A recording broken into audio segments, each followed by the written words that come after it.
না না, যেটা হইতল, যেটি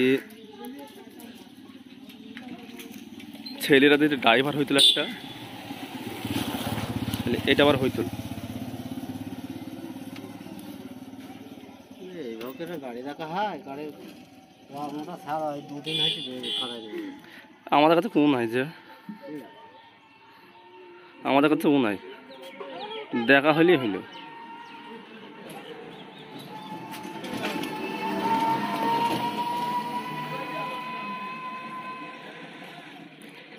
আমরা ওইভাবেই গাড়ি দেখি, কি আর কীভাবে গাড়ি দেখতে যাবে।